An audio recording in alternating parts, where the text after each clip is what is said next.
Bonsoir à tous, donc Be'ezrat Hashem, à partir d'aujourd'hui, nous allons commencer une série concernant la Shemitah. Donc l'année 5782, l'année en cours, étant la 7e année du cycle de la Shemitah, on ne pouvait pas la passer sans évoquer le sujet, sans parler au moins de ces grandes lignes, pour savoir comment appréhender cette période. Qu'est-ce que ça veut dire des fruits qui ont de la kedusha de Shemitah, qui ont la sainteté de la Shemitah? Qu'est-ce qu'on doit faire quand on a un terrain en Eretz Israël? Qu'est-ce qu'on doit faire quand on voyage en Eretz Israël? Dans quel magasin on peut se permettre d'entrer? De quels légumes, quels fruits on peut se permettre d'acheter, etc. Pourquoi certains sont plus méhadrin que d'autres? Et qu'est-ce qu'on appelle un hidour concernant la Shemitah? Donc on verra, Be'ezrat Hashem, ces sujets-là à partir d'aujourd'hui. Donc la mitzvah de Shemitah, il faut comprendre qu'elle est évoquée dans la Torah à plusieurs reprises. Elle a une place extrêmement centrale dans la Torah. Déjà, dès le Matan Torah, dès le don de la Torah, donc, qui est relaté dans Parashat Yitro, eh bien, la Torah évoque la mitzvah de la Shemitah dans la Parashat de Mishpatim. Akadosh Baruch Hu s'est adressé au peuple tout entier, il a donné les Aseret Adibrot, les 10 commandements, et Moshe Rabbeinu a évoqué ensuite, à la demande du peuple, les Mishpatim, les lois qui en découlent, qui dérivent de ces Aseret Adibrot que le Ham Israël a entendu directement d'Hachem. Donc, on dit dans Parashat Mishpatim, 6 années tu sèmeras ta terre, Sheshet Yamim Tizrar Sadecha, et donc 6 années tu engrangeras sa récolte, Ve'asafta et Tevoata, et la 7e année, Ve'ashiveit, Tishmetena Untashta, tu l'abandonneras et tu la délaisseras. Donc on parle là de Shemitah, tu l'abandonneras. La Shemitah, c'est la notion d'abandon. Et tu la délaisseras. Untashta, l'intosh, c'est délaisser. Et les pauvres de ton peuple mangeront. Ve'achlu evioné amecha. Et le reste, la bête des champs le mangera. Donc ve'itra tochal chayat hasadeh. C'est la bête des champs qui mangera ce qui restera. Ainsi tu feras à ton vignoble et à tes oliviers. Donc, dans la paracha de Mishpatim, qui traite un petit peu de ce que l'on appellerait le droit civil, eh bien, la première mention de la mitzvah, de Shemitah, elle est avant tout présentée avec son intérêt social. C'est Ve'achlu evioné amecha, les pauvres de ton peuple mangeront. Donc, quand il s'agit de Shemitah, d'abandon, de délaissement, de pause, c'est plutôt une pause de la propriété qu'on laisse entendre. Tu n'es pas propriétaire de ce qui pousse dans tes champs. Les pauvres, eux aussi, ont le droit d'en profiter. Même les bêtes des champs ont un droit. Ne te crois pas surpuissant. C'est un petit peu l'idée qu'on a dans Parashat Mishpatim. Donc, les pauvres de ton peuple mangeront. Ve'achlo evioné amecha. Coupe de ton pain aux pauvres. Fros la raev lachmecha, comme on dit dans le Navi Sharia. Le passage le plus étendu concerne la Shemitah, par contre, il n'est pas dans Mishpatim. Il est un peu plus loin, dans le Sefer Vayikra, dans la paracha de Behar. C'est le plus célèbre passage concernant la Shemitah. D'ailleurs, Behar Sinai, c'est même devenu une expression en hébreu moderne quand on veut dire que quelque chose n'a aucun rapport et qu'on s'en étonne. Mais quel rapport? Alors on dit Ma'inyan Shemitah et Tzel Har Sinai. Mais quel rapport entre la Shemitah et le Sinaï? C'est devenu une expression courante. Quand vous dites « je ne comprends pas ce que tu racontes, je ne vois pas le rapport entre cela et cela », entre ces deux choses, eh bien on dit « Ma'inyan Shemitah et Tzel Har Sinai ». Donc les psukim dans la paracha de Behar, il serait trop long pour que je vous les cite ici. Donc je vous encourage quand même à les lire et à les étudier. Les psukim y insistent sur l'interdiction des travaux des champs. C'est plus un véritable Shabbat. La Torah rappelle bien sûr que l'étranger et les plus démunis pourront profiter de la Shemitah. Il y a un rappel effectivement de cet aspect-là, mais l'aspect le plus prégnant de ce passage-là dans Parashat Behar, ce n'est pas le fait que la propriété est abandonnée, mais surtout qu'on doit cesser tous travaux. Donc c'est un Shabbat de la terre, c'est un Shabbat pour Hachem. C'est pas un Shabbat spécifiquement pour le pauvre. Bien sûr que le pauvre va en profiter. Bien sûr que les bêtes des champs pourront entrer dans ta terre. Mais c'est surtout un Shabbat pour Hachem. C'est une pause dans l'activité, une pause dans la créativité. Un petit peu comme notre Shabbat de toutes les semaines. Donc la Shemitah elle prend même dans la paracha de Behar une dimension métaphysique. Parce que quand on la regarde dans un ensemble, Emor, Behar, Bechokotai, les dernières parachiotes, les derniers passages du Sefer Vaikra, eh bien on se rend compte que les années de Shemitah prennent leur place dans un cycle de 7 fois 7 années. Donc chaque 7 années, c'est une année de Shemitah. Et quand on a compté 7 fois 7 années, qu'on est arrivé à 49 années, donc 7 années de Shemitah, eh bien on va rajouter dans la 50e année une nouvelle année de Shemitah. Donc ça veut dire qu'il y aura 2 années de suite où il y aura une pause de travaux agricoles, où il y aura une pause de propriété. Et là, c'est ce qu'on appelle le Yovel. Cette 50e année, l'année du Yovel, c'est là la Shemitah des Shemitot. On s'y repose aussi, bien sûr, on laisse reposer la terre encore une fois. Il y a encore une interdiction des travaux des champs. Mais ce qu'il y a de plus, c'est que les travaux vont revenir à leurs propriétaires d'origine. C'est-à-dire que les familles qui auront pris possession de la terre avec Yehoshua bin Nun, l'élève de Moshe Rabbeinu, donc quand le peuple d'Israël va rentrer sur sa terre, ces familles-là, même si du fait de leurs difficultés, ont dû vendre une partie de leur terre, eh bien cette terre va revenir dans le giron de la famille à l'époque du Yovel. Si quelqu'un s'est vendu en tant qu'esclave hébreu, donc Eved Ivri, et que l'année du Yovel survient, eh bien cet esclave hébreu va revenir sur sa terre, va revenir dans sa famille, va recouvrer sa liberté. Et d'ailleurs, ce moment-là, cette libération des esclaves juifs, eh bien, avait lieu à Kippour de l'année du Yovel.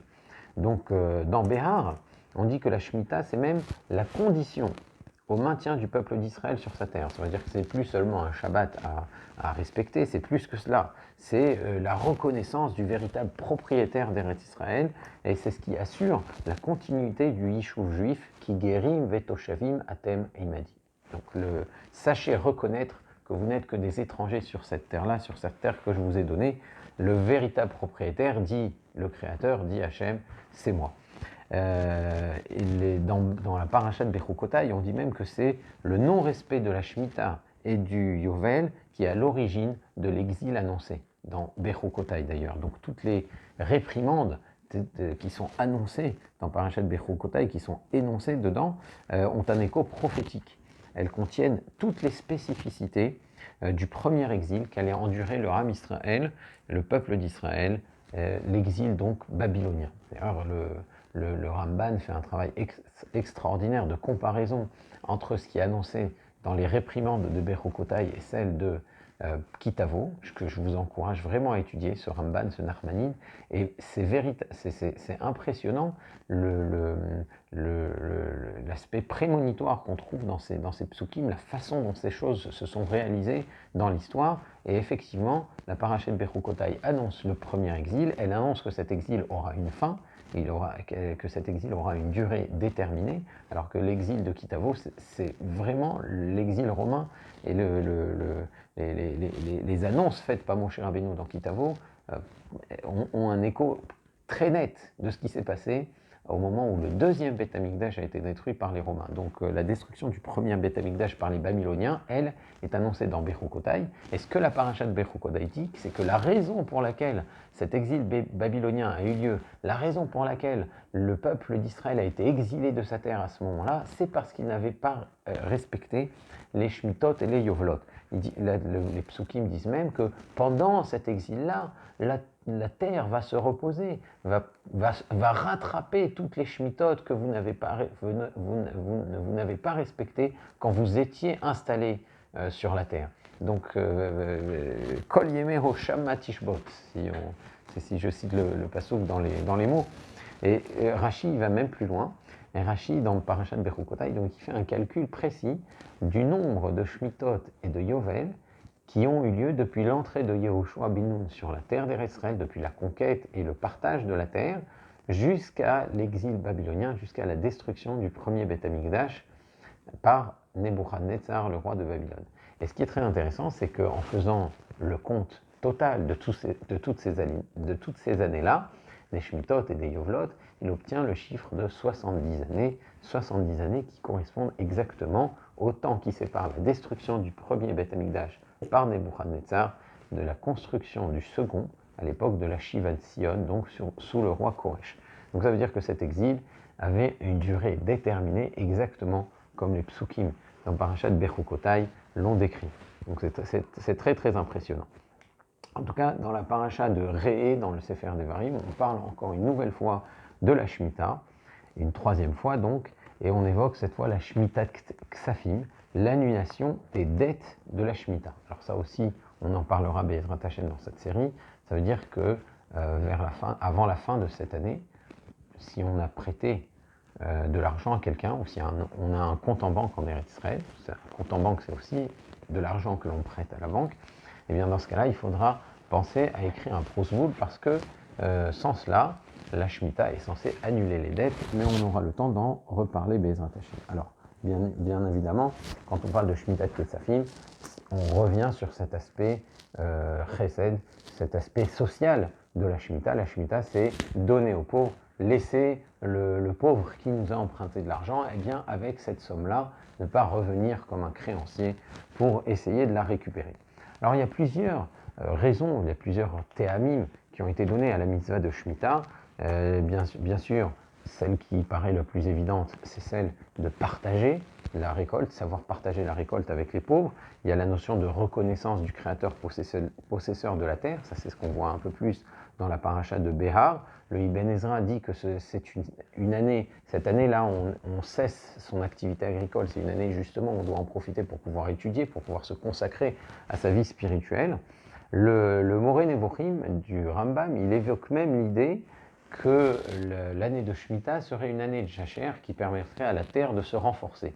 Alors, ce n'est pas tellement évident dans les psukim, et c'est la raison pour laquelle la majorité des commentateurs rejettent cette interprétation du Rambam, mais il faut savoir qu'elle existe. Maïmonide, dans son Moreh Nevochim, donc dans son guide des égarés, évoque cette possibilité que la Shemitah prévue par la Torah justement servirait à ce que la Terre puisse récupérer de l'énergie. Bon, c'est rationnel, mais ce n'est pas ce qui semble ressortir des psukim. La Torah, évidemment, insiste plutôt sur les bienfaits spirituels que peuvent apporter l'année de la Shemitah. En tout cas, le fait qu'il y ait plusieurs passages dans la Torah au sujet de la Shemitah, ça a été à l'origine de nombreuses drachot des Chachamim, des Tanaïm, de nombreux commentaires qui permettent de savoir ce qu'on a le droit ou non exactement de faire pendant l'année de la Shemitah, quel genre de travaux restent encore permis pendant l'année de la Shemitah, quels travaux sont formellement interdits,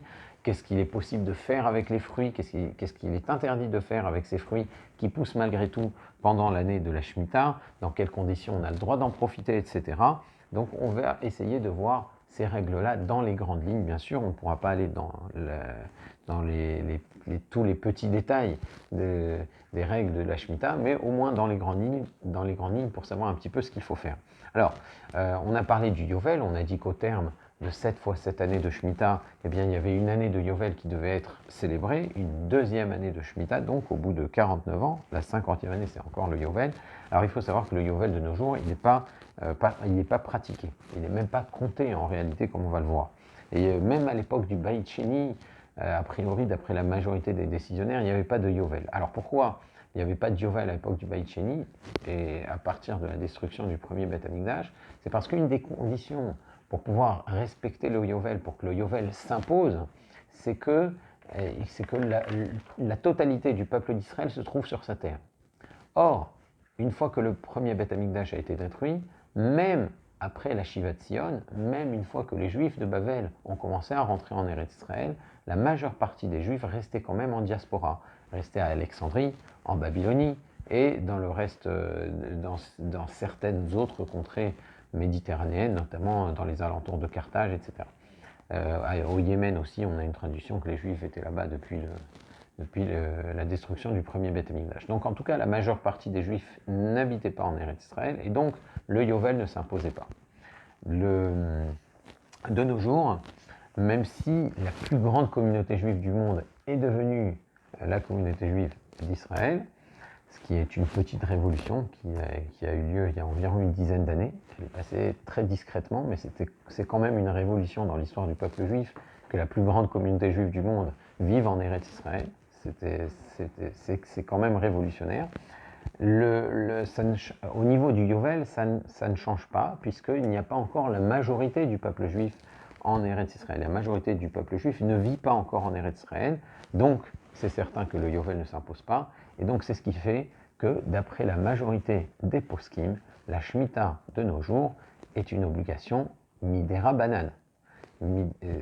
Certains décisionnaires pensent que c'est midéoraïta, d'autres minoritaires aussi pensent que c'est un minhag, c'est une coutume, ça ne veut pas dire qu'il faut la négliger, mais la majorité des poskim, la majorité des décisionnaires pensent que c'est une obligation midera banane.